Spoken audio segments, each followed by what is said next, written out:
Welcome to the airwaves of Safira Radio. It's Wednesday, May 24th. There are 221 days left until the end of the year. Today we celebrate the name days of Amalia and Dagmara, Dawid and Franciszek, Jan and Joanna, Ludwik and Maria. We begin our historical kaleidoscope. In 1829, Tsar Nicholas I Romanov was crowned in Warsaw as the King of Poland. On May 24, 1889, in the daily newspaper, Kurier Codzienny, the final episode of the novel The Doll by Bolesław Prus was published. This exceptional novel has won the recognition of Polish readers of every era. And in the world. In 1086, Victor III became the Pope, whereas in 1738, the Methodist movement was initiated within the post-Reformation community. We also cannot forget about 1883, when the Brooklyn Bridge was opened in New York, which still forms an important part of the city's landscape today. We now move to birthday anniversaries.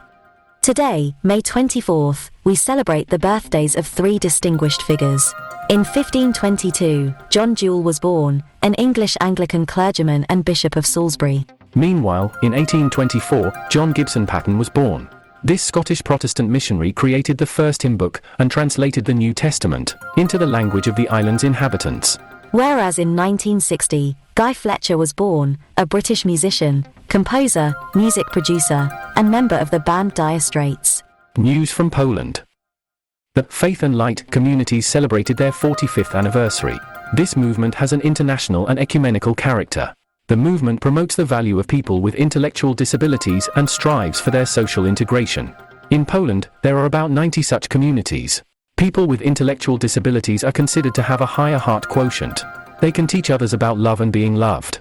Faith and Light communities aim to help these people find their place in the church and society. Kiel City. Recruitment has begun for the first edition of the School of Catechists of the Diocese of Kielce, which aims to prepare lay catechists. Parish priests are encouraged to nominate candidates from their parishes. The mission of catechists is to conduct evangelistic catechesis for adults. The school is run by the Quinonia of St. Paul Apostolic Life Association in Kielce.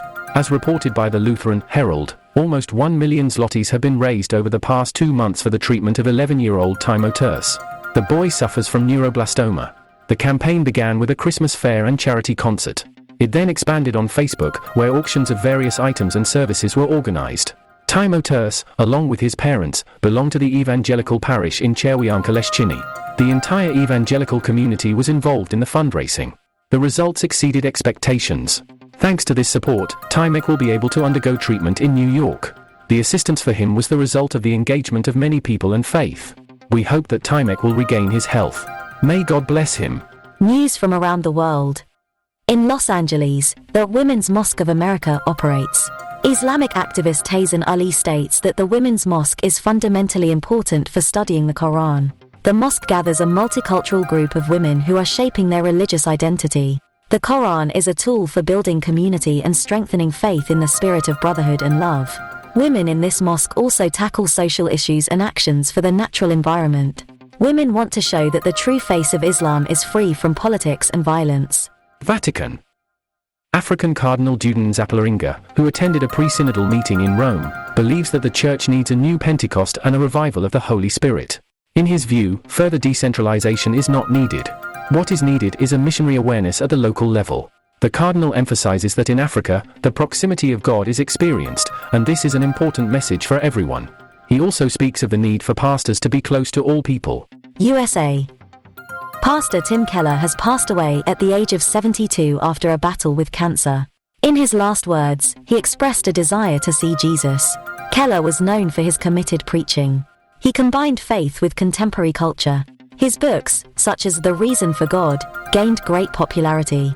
He founded the Redeemer Presbyterian Church and was involved in numerous international initiatives. He leaves behind a wife and 3 children. The book, Steps to Christ, by Ellen White, is now available in Braille. This is the result of the work of Adventist Possibilities Ministries. The launch took place in May 2023 in South America. Ellen White addresses topics of spirituality, education, health, theology, creationism, and evangelism in her writings. The Braille system is important for evangelism as it makes church publications accessible to the blind. In Los Angeles, billboards with the question, "Is this kosher?" have appeared. They promote the Jewish Initiative for Animals campaign. The organization asserts that the production of kosher animals is no different from conventional industrial farming. The billboards aim to start a conversation about the conditions of animal farming and work in factories.